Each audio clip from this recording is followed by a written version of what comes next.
Hai semua, kita mau update sedikit nih mengenai emiten batu bara yang kita udah pernah upload di dalam video yang ini ya.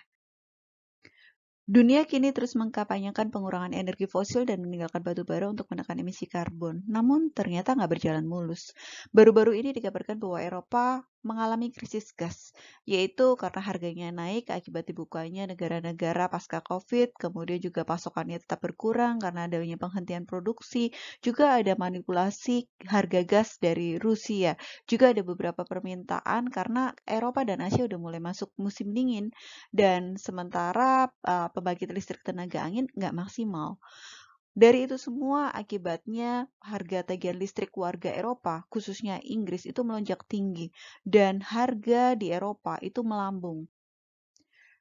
Harga gas yang naik tinggi akhirnya mengakibatkan Eropa krisis gas dan Inggris akhirnya menjadikan batu bara kembali menjadi primadona. Semua harga energi fosil mengalami kenaikan, mulai dari minyak mentah, batu bara, dan bahkan sampai ke gas tentunya.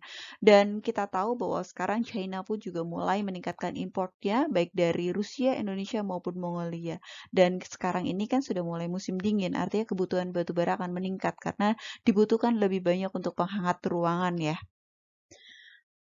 Dengan supply yang terbatas dan demand yang semakin meningkat ini, otomatis harga batu bara naik tinggi.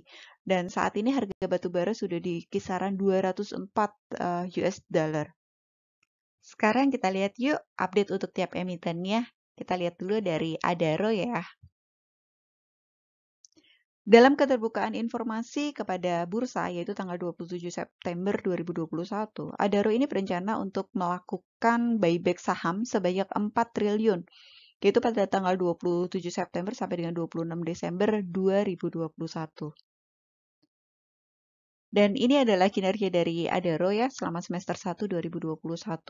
Dikarenakan harga batu baranya naik, EBITDA dari Adaro ini juga melonjak ya. Jadi kalau sebelumnya 35%, sekarang sudah mencapai 41%. Dan sampai dengan semester 1 2021 ini production dan sales-nya itu sebenarnya menurun 5%. Namun karena harga batu baranya naik sehingga net revenue-nya naik dengan peningkatan terbesar yaitu pada core earning-nya, yaitu dari bisnis batu baranya itu sendiri sehingga laba operasional sebelum pajak, depresiasi, dan amortisasi atau EBITDA-nya juga melonjak ya jadi 37%. Sedangkan untuk capital expenditure-nya menurun karena nggak banyak ekspansi sehingga free cash flow-nya atau uang anggurnya juga cukup banyak ya.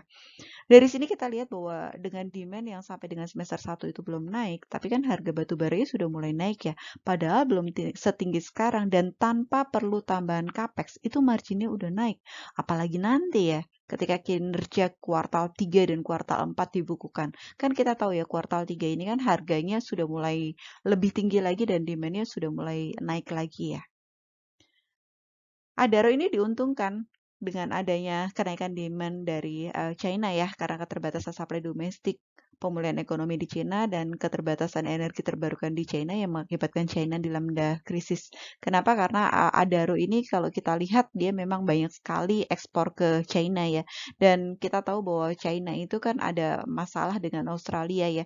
Jadi karena konflik itu Australia belum sampai dengan saat ini belum supply ke Tiongkok lagi karena mereka menghindari import dari Australia. Untuk coal production-nya di tahun ini diprediksi kurang lebih sama dengan tahun 2020 ya. Dengan stripping rasionya 4,8.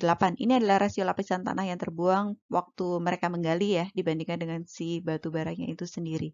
Adaro per hari ini, 28 September 2021 ini diperdagangkan di harga 1.740. Jadi secara year to date udah naik sekitar 20% ya, dan diprediksi ini akan koreksi sebentar, kemudian nanti akan naik lagi. Adaro ini termasuk yang paling diburu ya, paling favorit. Kemudian kita lihat nih dari PTBA.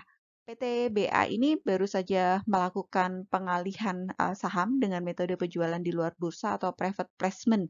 Dengan pembelinya itu sekuritas plat merah ya, yaitu ada BNI Sekuritas, BRI dan Reksa Sekuritas, dan ada Bahana Sekuritas.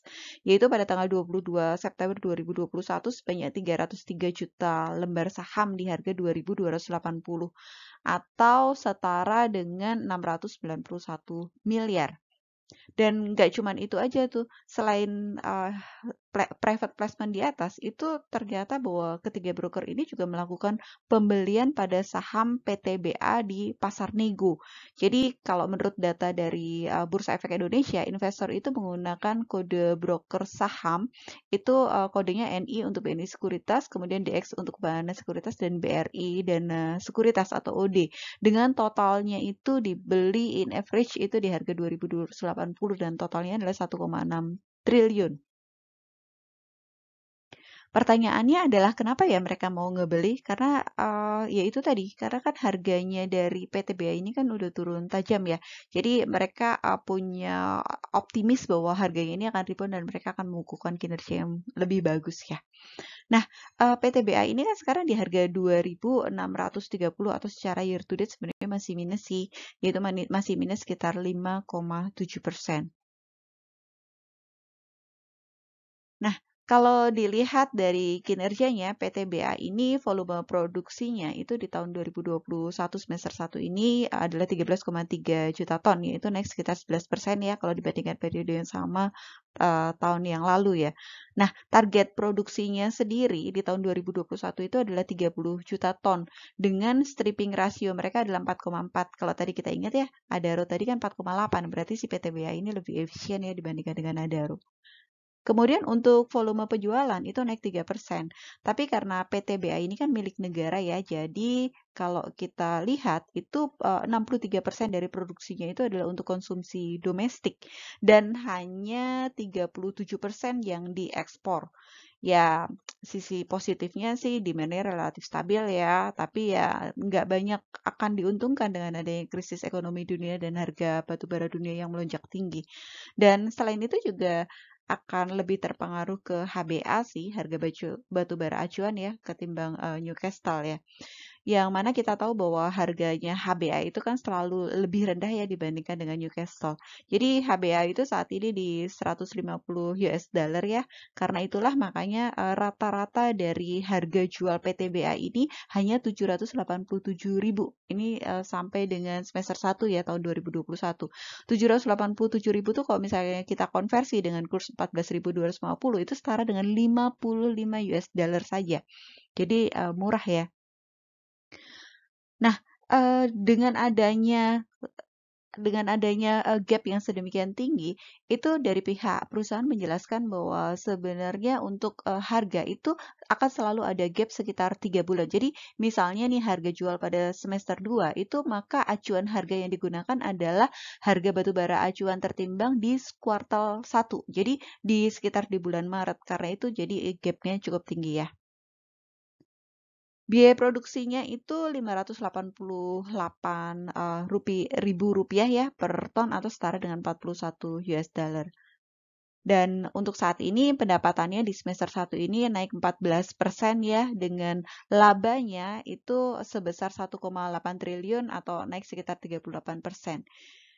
PTBA ini juga sekarang lagi membangun PLTU Tambang Sul Sumatera Selatan ya, Sumatera Selatan 8 dan mereka juga ada pembangkit listrik tenaga surya dan mereka juga bersinergi dengan Angkasa Pura untuk program Eco Airport ya. Jadi kalau dilihat tadi nih dari buyback yang dari pembelian private placement maupun di pasar nego oleh sekuritas seperti ya memang optimis untuk PTBA ini akan naik tinggi ke depan. Dan berikutnya kita lihat untuk si ITMG ya. ITMG ini pada perdagangan hari ini ditutup di 19.700, jadi kalau secara year to date udah naik sekitar 44% ya. Dan untuk kinerjanya itu sebenarnya kinerja dari ITMG ini cukup bagus. Cuman kan memang dengan harga 19.700 tuh biasanya retail udah agak males ya. Kenapa? Karena kesannya tuh per lembar mahal dibandingkan tadi tuh harga PTBA ataupun Adaro itu kan masih di bawah 5.000. Jadi memang kalau di pasar saham harga di bawah 5.000 itu tuh lebih diminati ya dibanding harga yang sudah ber 20.000 seperti ini. Nah, padahal kalau kita lihat nih, emiten ini termasuk emiten yang royal sekali membagikan dividen, bahkan kadang-kadang sampai dengan hampir sampai dengan 100% malahan. Dividen labanya itu dibagi sebagai dividen dan biasanya dividen itu dibagi 2 kali dalam setahun yaitu di bulan April dan di bulan November. Jadi kalau kita lihat nih rata-ratanya ya Jadi di tahun 2020 itu dividennya setara dengan 11%. Sebelumnya 16%, 2018 13%, 2017 12%, dan 2016 3%. Artinya tanpa capital gain pun si investor udah ngedapetin sebesar itu gitu ya. ITMG ini produksinya selama semester 1 2021 adalah 4 plus 4,7, jadi total 8,7 juta ton. Kalau dibandingkan sama PTBA, tadi kan PTBA total produksinya sekitar 13,3 juta ton dan Adaro tadi sekitar 26 juta ton ya. Jadi ITMG ini paling kecil produksinya. Dan stripping ratio-nya juga dia paling efektif ya, yaitu di kisaran di atas 10. Padahal PTBA tadi kan stripping ratio-nya 4,4 dan Adaro tadi stripping ratio-nya 4,8 ya.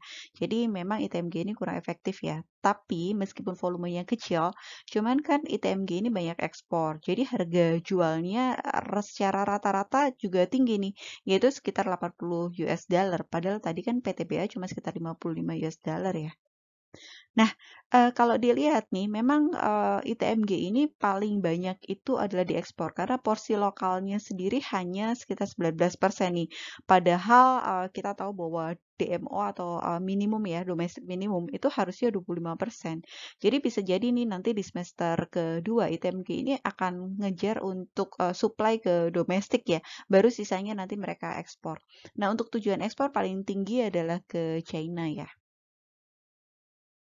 Kemudian kalau secara kinerjanya itu ITMG ini penjualan batu baranya year on year turun 19%, tapi rata-rata harga jualnya naik ya, ngikutin harga jual batu bara dunia sehingga EBITDA-nya juga melonjak tinggi ya. Jadi ITMG ini sebenarnya kinerjanya biasa-biasa aja, tapi karena harga batu baranya sudah tinggi, otomatis profitnya juga naik. Kalau untuk indie kita nggak bahas lagi ya karena kita udah pernah bahas di video terpisah.